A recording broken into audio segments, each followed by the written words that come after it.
Bom dia, irmãos. É sempre um prazer compartilhar a palavra de Deus. Mas é claro que aquele frio na barriga sempre nos acompanha.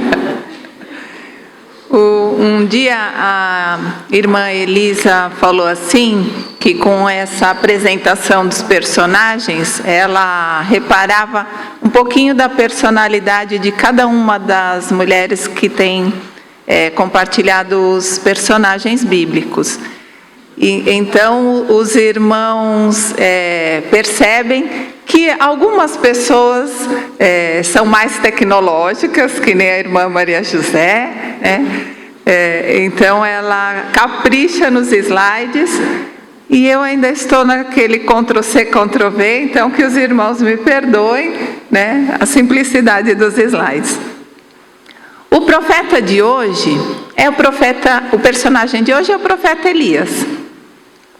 E nós vamos aproveitar a vida do profeta Elias para falarmos sobre depressão também e prevenção ao suicídio, utilizando a campanha do Setembro Amarelo.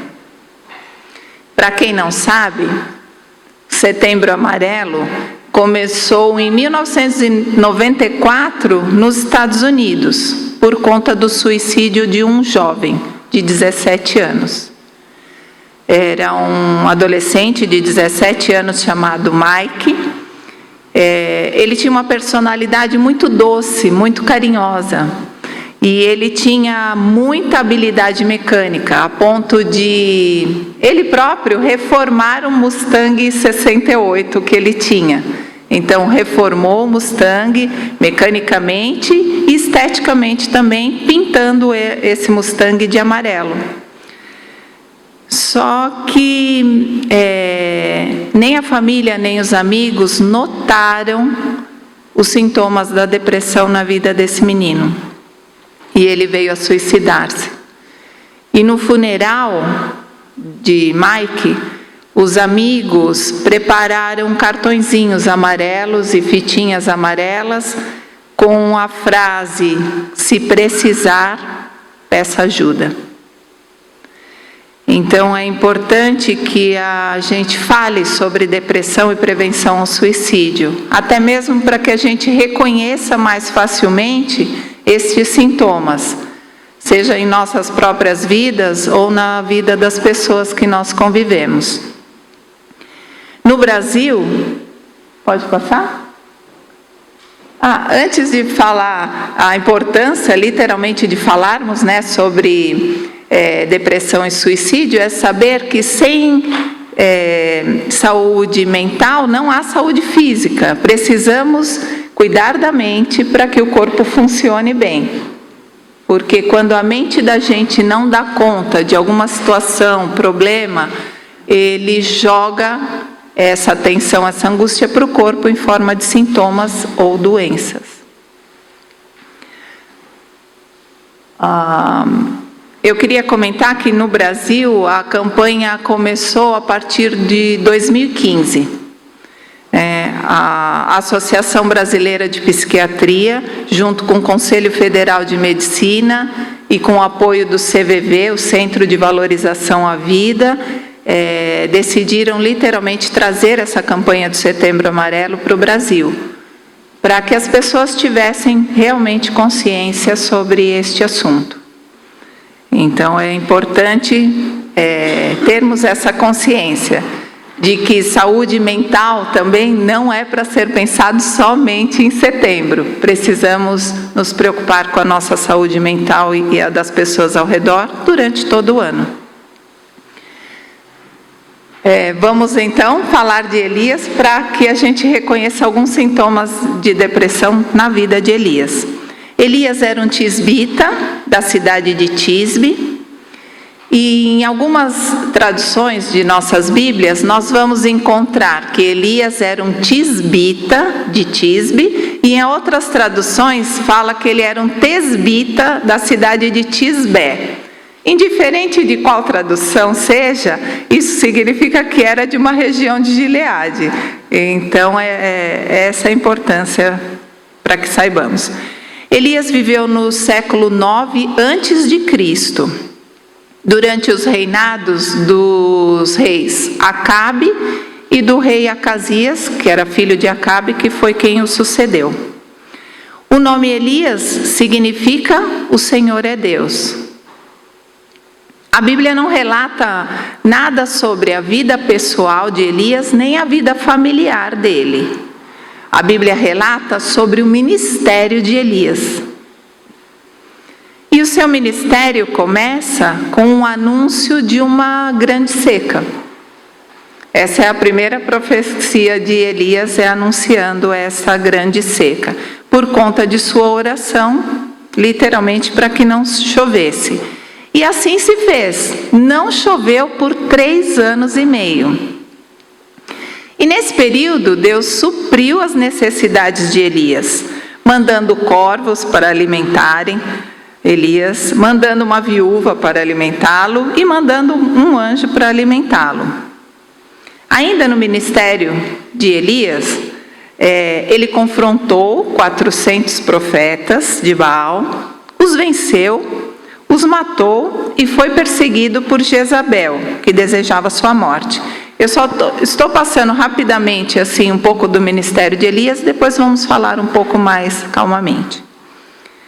E seu ministério termina com a sua ascensão ao céu num redemoinho, escoltado por um carro de fogo, puxado por cavalos de fogo. Elias e Enoque são as 2 únicas exceções que não passaram pela morte, que a morte foi uma sentença dada por Deus por conta da entrada do pecado.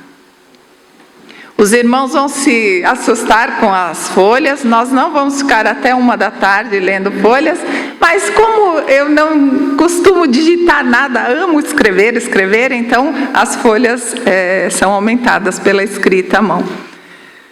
E Elias, ao ascender ao céu, passou o seu manto para Eliseu, como seu principal herdeiro espiritual.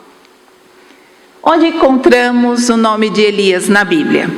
O nome de Elias é encontrado no 1º e no 2º livro dos reis, contando exatamente sobre seu ministério. No 2º livro de Crônicas, o 2º livro de Crônicas fala de uma carta escrita por Elias para uma pessoa. No livro de Mateus, onde ele é comparado, eles comparam Elias com o ministério de João o Batista, e também no próprio livro de Mateus fala da transfiguração.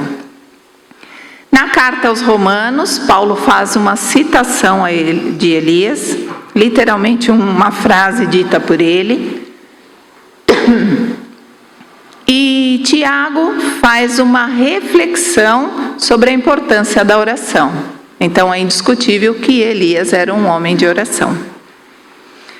Elias profetizou numa época muito difícil do povo de Israel do ponto religioso, pois Acabe, um dos piores reis que existiu naquela época, se casou com Jezabel, uma mulher mandona, manipuladora e idólatra. Este casal introduziu em Israel a adoração ao deus Baal. Acabe se encarregou até de construir um altar para Baal em Samaria. E é nesse contexto turbulento, isso não é nervoso, minha água está aqui, chama menopausa, e as coisas secam de uma forma.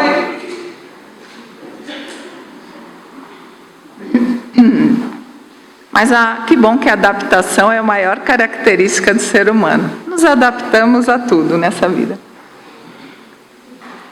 Até as securas.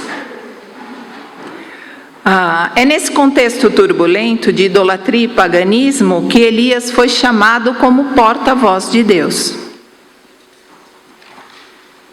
Elias não tinha só a responsabilidade de lembrar aos israelitas que ele era o povo de Deus, mas também de anunciar uma grande seca, colocando este suposto deus Baal, que era um deus de vida e fertilidade, em xeque-mate, porque era um Deus que não era nem sequer capaz de controlar as condições do tempo. Durante o período de seca, a fome castigou todo o povo. E Jezabel ficou irritadíssima e mandou matar os profetas do Senhor. Mas Obadias, que era um oficial de Acabe, escondeu muitos profetas do Senhor. E foi o próprio Obadias que preparou um encontro de Acabe com Elias, do rei Acabe com Elias. E nesse encontro, Acabe culpava Elias por toda aquela miséria que o povo estava enfrentando, por conta da seca. Mas Elias pontua a Acabe que os verdadeiros culpados e responsáveis eram Acabe e sua família, porque haviam pecado contra o Senhor, principalmente por conta da idolatria. Elias então convoca todo o povo, não só o povo de Israel, mas até aquele povo que cultuava Baal, a comparecerem no Monte Carmelo. Pois naquele lugar ele confrontaria os profetas de Baal que eram sustentados por Jezabel. No monte, 2 sacrifícios seriam apresentados. Um pelos profetas de Baal e o outro pelo profeta do Senhor Deus, o próprio Elias. O fogo deveria consumir de forma sobrenatural tudo que estava ali em sacrifício. E o Deus verdadeiro seria aquele que consumisse queimando literalmente todo o sacrifício. Os profetas de Baal fizeram tudo o que podiam. Gritaram, dançaram e nada aconteceu. Elias chegou até a zombar deles, falando, gritem mais alto, Pois já que Baal é um Deus, quem sabe ele esteja meditando, ou ocupado, ou viajando, ou talvez esteja dormindo e precise ser acordado. E os profetas passaram então a gritar ainda mais alto. E pior, a ferir-se com espada, a ponto de literalmente sangrarem. E nada aconteceu. Quando chegou a vez de Elias, ele convocou todo o povo para se aproximarem e verem, E antes de invocar a Deus, ele pediu que enchessem jarros de água e por 3 vezes esses jarros foram jogados por todo o sacrifício, literalmente dificultando ainda mais a queima. Depois, Elias clamou ao Senhor e Deus respondeu com fogo vindo do céu, queimando absolutamente todo aquele holocausto, sacrifício. Deste modo, o povo reconheceu que Deus é o Senhor. E naquele mesmo dia, Elias deu ordens às pessoas e o próprio Elias perseguiu os profetas de Baal, os matou e depois, em oração, pediu a Deus que chovesse novamente. E uma grande chuva caiu dos céus, dando fim àquele longo período de seca. A partir disso, Elias foi o quê? Ameaçado por Jezabel, Como este homem, esse profeta, esse homem que se diz profeta, mata os meus profetas. E Elias teve que fugir, e fugiu com medo. Esse momento foi de profundo desânimo e angústia na vida do profeta. Vamos ler a passagem que demonstra alguns sintomas de depressão na vida de Elias.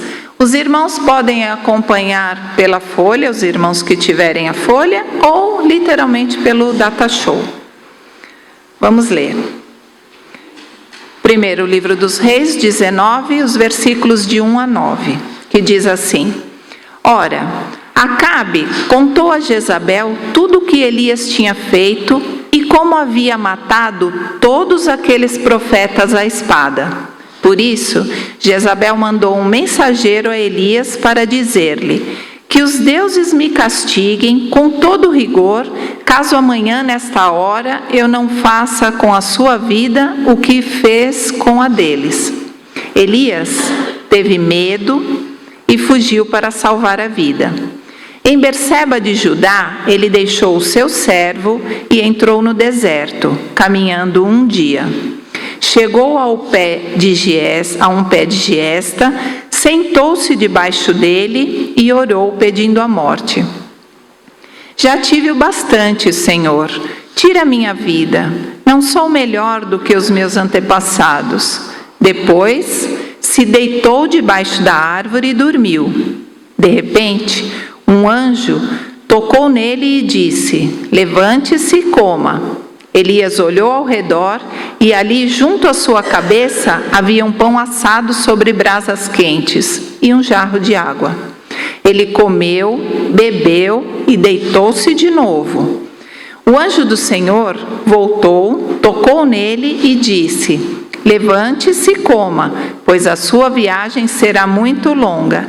Então ele se levantou, comeu e bebeu.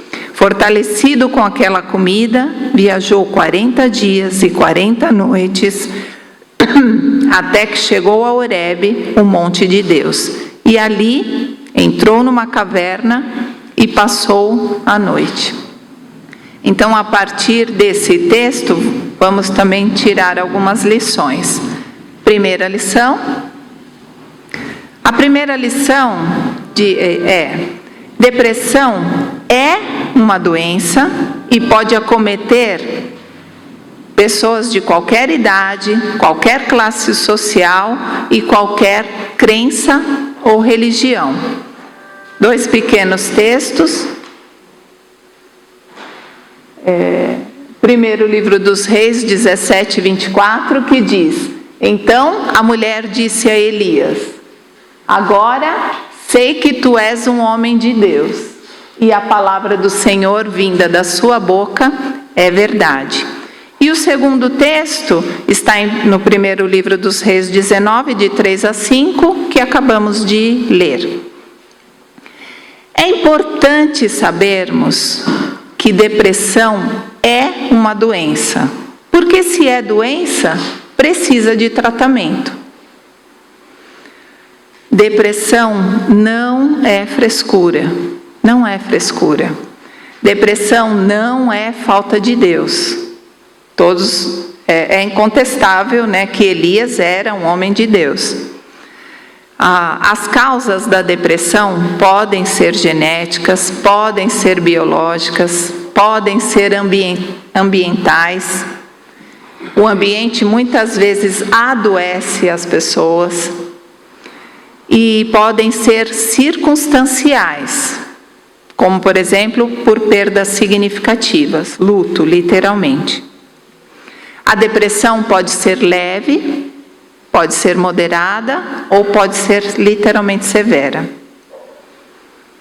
Vamos ver um próximo slide. Segundo a OMS, a Organização Mundial de Saúde, 322 milhões de pessoas no mundo sofrem de depressão. O maior índice de depressão se dá em mulheres e o maior índice de suicídio se dá em homens. E aí eu fiquei pensando, né, por que isso?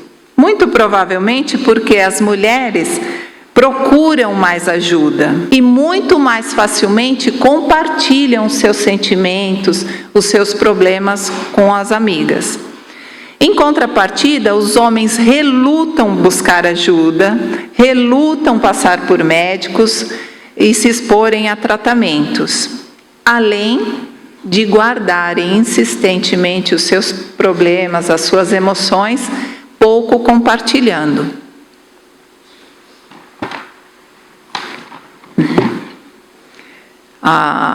Mas a depressão não dá só em homens e mulheres, adultos. crianças são acometidas por depressão, adolescentes são acometidos por depressão, idosos são.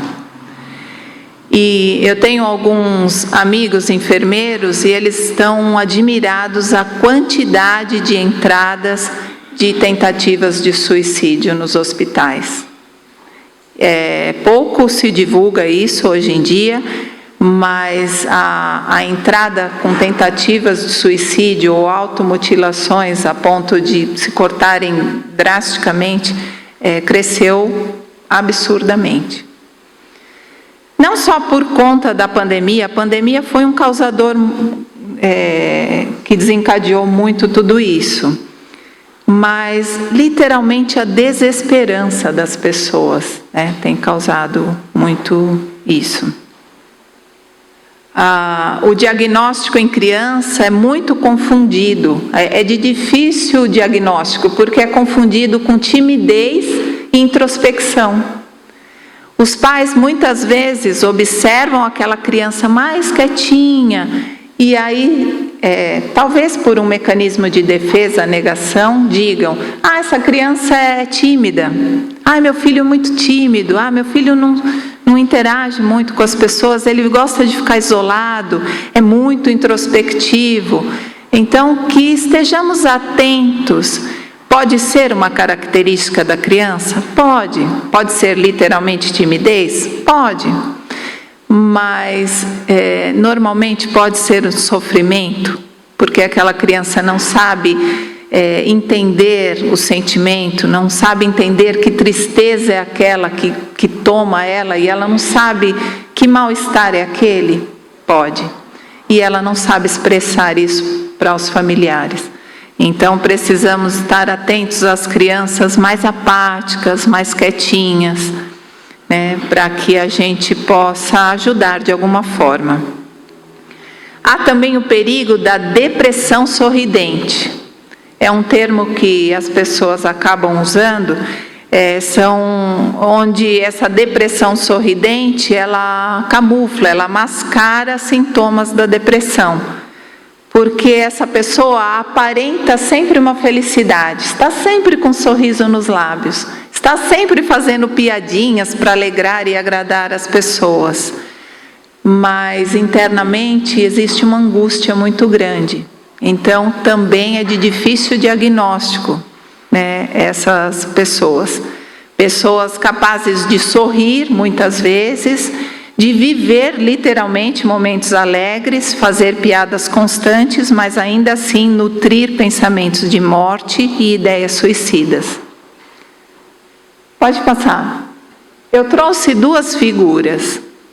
Uma, vou falar dos jovens, não assim, mas é uma banda de rock, Linkin Park, onde o Chester, esse moço que está rindo, num dia alegre de sol com a família, se suicidou.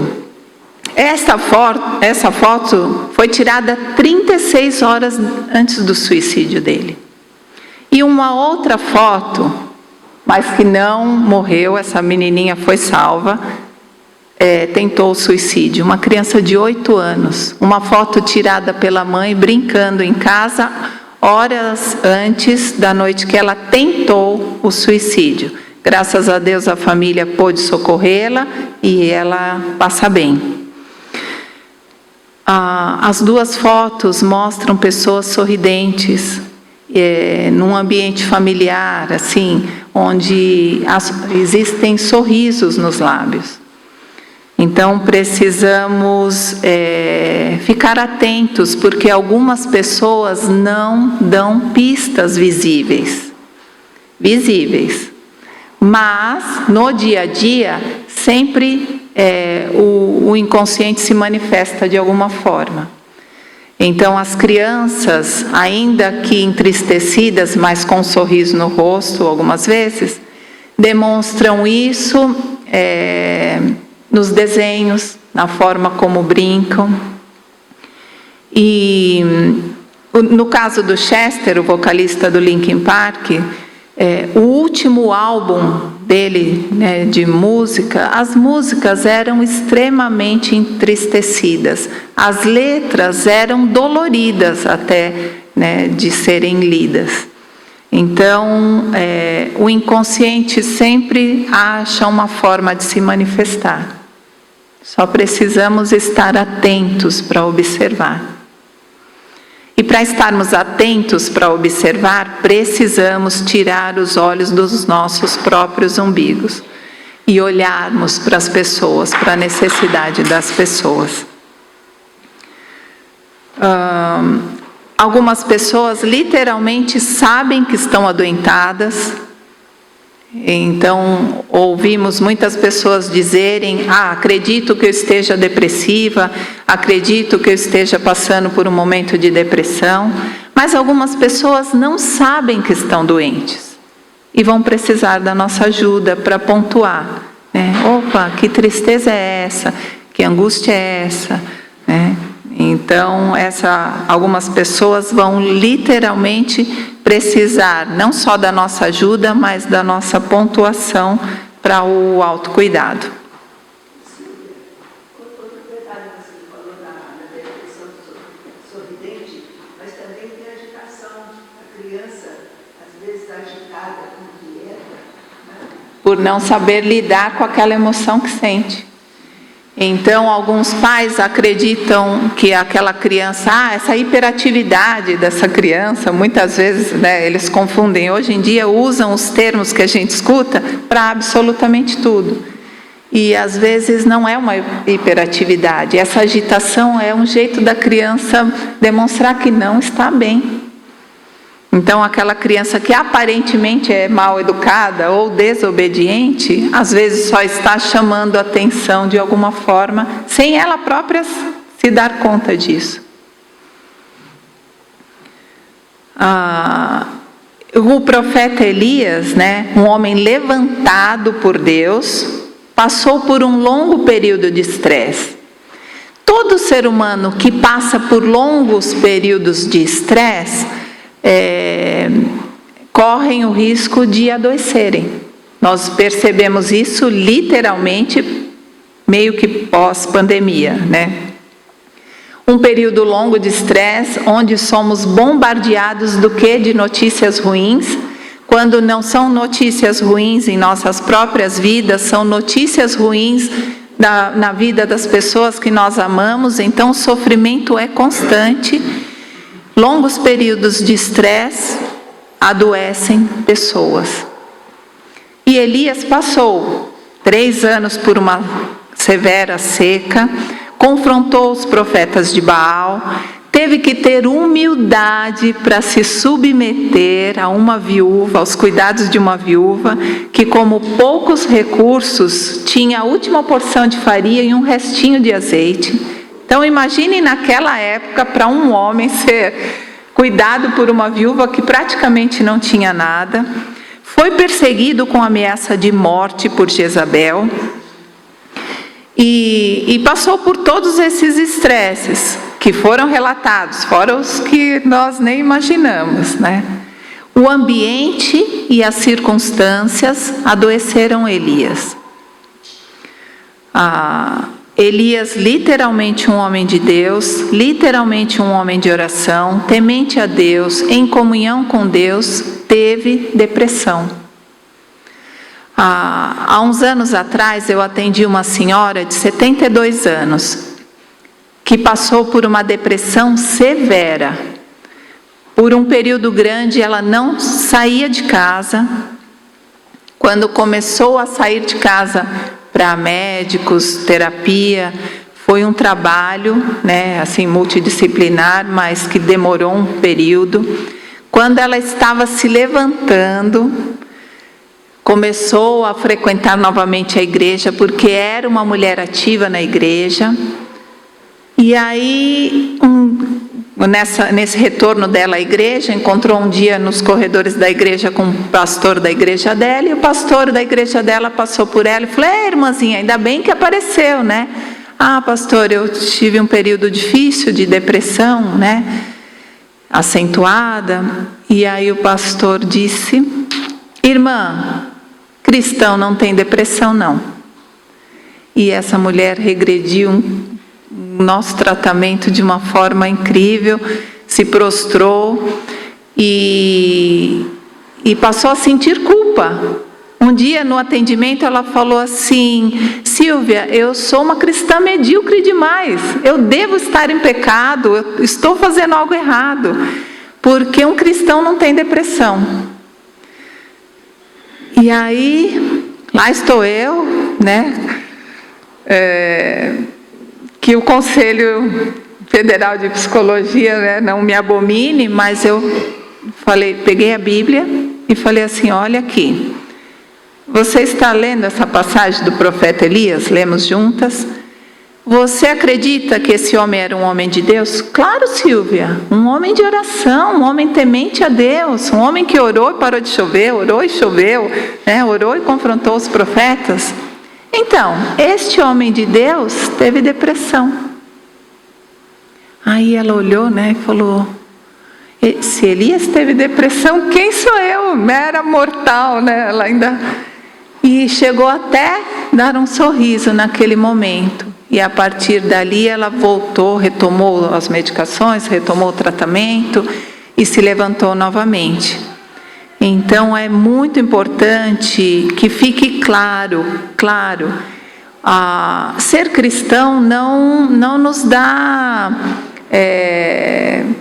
imunidade, né? Então, assim, vamos adoecer? Vamos. Isso é culpa de Deus ou não?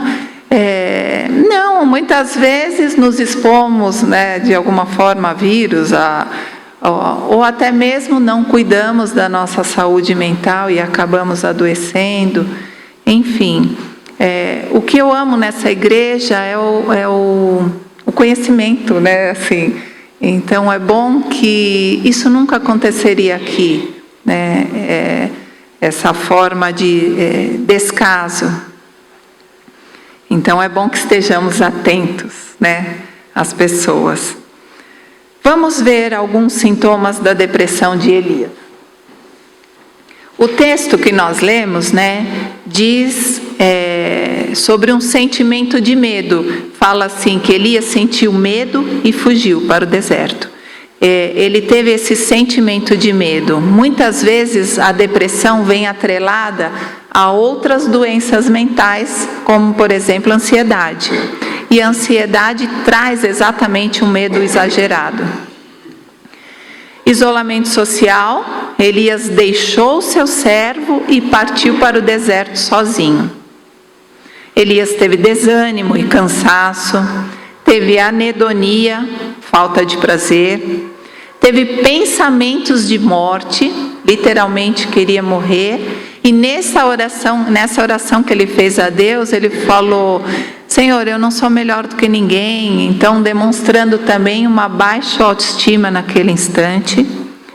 Elias teve alteração no sono, no caso de Elias, o excesso de sono. Então, o sono em depressão é praticamente como uma fuga, literalmente, né? Mas há também esse desânimo, é como se o corpo da pessoa estivesse no último fiozinho da bateria do celular. Quando até diminui a claridade, né, do celular, assim que as pessoas se sentem, literalmente sem forças. Elias teve alteração no apetite, deixou de comer. Então as pessoas literalmente nem sequer sentem fome. E junto com esses sintomas, a tristeza contínua vem atrelada, né, a tudo isso. É importante sabermos a diferença de tristeza de todo e qualquer ser humano, da tristeza contínua da depressão. Todo e qualquer ser humano sente tristeza. Alguns dias até acordamos tristes, sem nem saber literalmente o motivo. Mas da mesma forma que essa tristeza comum chega, ela vai embora, muito facilmente. Às vezes ficamos tristes com uma notícia, com um acontecimento, com algum problema de alguém que amamos. Isso é normal, mas essa tristeza vem e vai embora. Mas a tristeza da depressão é contínua. Hoje estou triste, a semana que vem continuo triste, o outro mês continuo triste. Então é preocupante, a tristeza contínua é preocupante. A tristeza normal, comum, não. E hoje ninguém se permite ficar triste, né? Muitas vezes não é literalmente depressão e as pessoas querem antidepressivos. O acolhimento das pessoas em sofrimento e angústia, né, por conta da depressão, é fundamental. Precisamos literalmente acolher as pessoas, porque esse acolhimento traz alívio. Alívio da certeza de que eles não estão sozinhos para passar por tudo isso. Vamos à segunda lição. Segunda lição: Deus levanta quem Ele quiser para socorrer quem está em sofrimento. Os textos, no primeiro livro dos Reis, capítulo 17, versículo 4 e 9. Diz assim, Deus falando com Elias: você beberá do riacho e dei ordens aos corvos para alimentá-lo lá. E o verso 9... vai imediatamente para a cidade de Sarepta, de Sidom, e fique lá. Ordenei a uma viúva daquele lugar que lhe ofereça comida. No caso de Elias, Deus levantou os corvos, Deus levantou uma viúva e Deus levantou um anjo para alimentá-lo e cuidar dele. Mas você já parou para pensar que Deus pode te usar como um anjo na vida das pessoas? Ou você já observou quantas vezes Deus levantou pessoas ao seu redor como um anjo para cuidar de você? Algumas pessoas em depressão ficam tão incapacitadas de enfrentarem ou realizarem atividades diárias, coisas simples como tirar o próprio pijama, como tomar banho, como fazer a própria comidinha, ou literalmente ir até a geladeira ou fogão, esquentar e comer. Elas ficam tão incapacitadas, isso fica tão inviável, que é necessário ajuda para isso. Deus pode te levantar como um anjo para fazer uma comidinha saborosa para alguém, para levar essa pessoa ao médico, para levar essa pessoa à terapia, à igreja. Porque ainda que essa pessoa queira fazer tudo isso, ela não tem forças para fazer isso sozinha. Por isso é importante que a gente esteja em comunhão com Deus, para que a gente possa ser sensível à voz do Espírito Santo, né, para abençoar vidas, literalmente. Então que estejamos atentos, porque Deus pode nos usar como um anjo na vida das pessoas.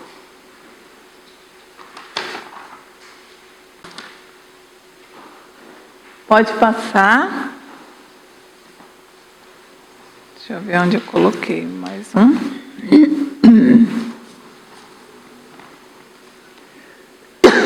Terceira lição. Seja qual for a circunstância, busque a Deus em oração.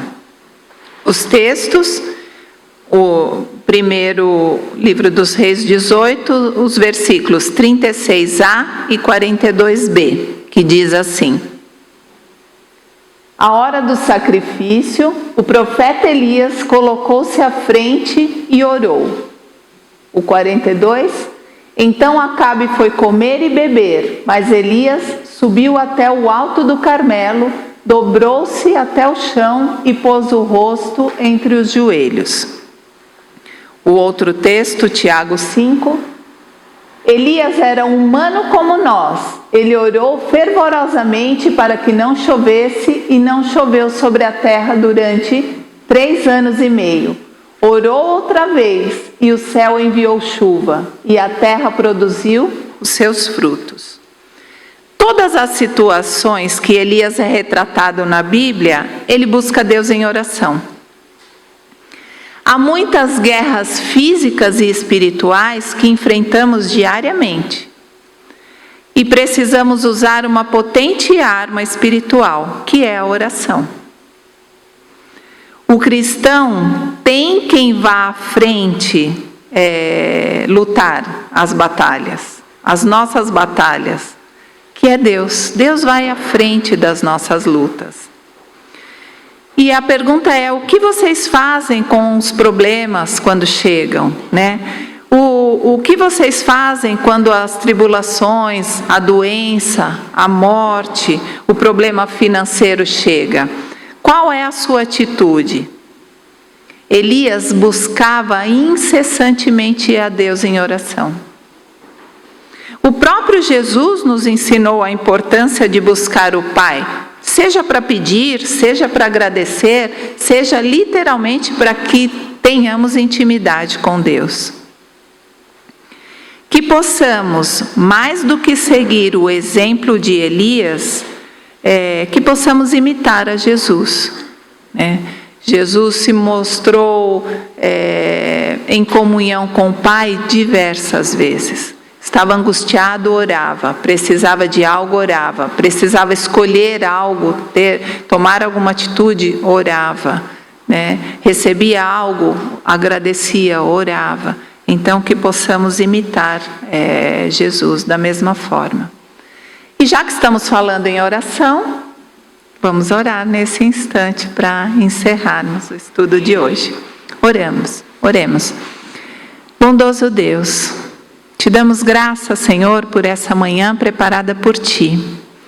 Te damos graças, ó Pai, pelo privilégio de estarmos aqui em Tua casa, onde podemos Te buscar, Te adorar, Te cultuar, ó Deus, sem impedimentos. Te louvamos por isso, ó Pai. Te louvamos por cada pessoa que o Senhor trouxe aqui nesta manhã. Ó Deus bendito, que o Senhor visite cada pessoa que aqui está. Se há alguém, ó Deus, entristecido ou angustiado, que o Senhor visite cada pessoa que faz essa oração online conosco, ó Deus. Se houver alguém em angústia profunda, tristeza profunda, com pensamentos de morte, ó Deus, que o Senhor visite neste instante cada uma dessas pessoas, ó Pai. Ó Deus bendito, nós clamamos a Ti, ó Deus, usa-nos, ó Pai, como instrumentos em Tuas mãos.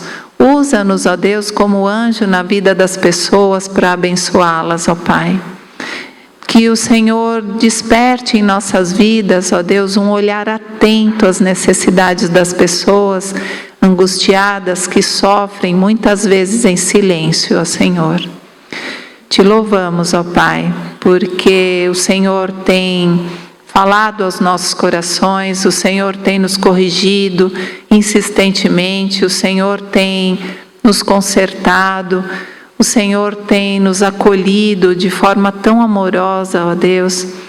O Senhor tem provido em nossos lares, em nosso dia a dia. Recebe, ó Pai, toda a nossa gratidão. Nós somos dependentes do Senhor, nós necessitamos de Ti, ó Senhor.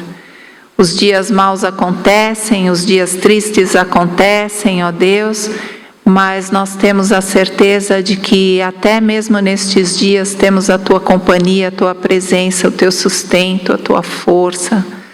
Te louvamos, ó Deus, porque a nossa alegria vem do Senhor e o Senhor tem nos ensinado a estarmos contentes, ó Pai. Ó Deus bendito, que a Tua palavra continue nos transformando. Te louvamos, ó Deus, porque o Senhor tem trabalhado em nossas emoções, ó Deus, para que elas fiquem mais estáveis e equilibradas, e nós Te louvamos por isso. Perdoa os nossos pecados, oramos em nome de Jesus. Amém. Nós vamos nos reunir,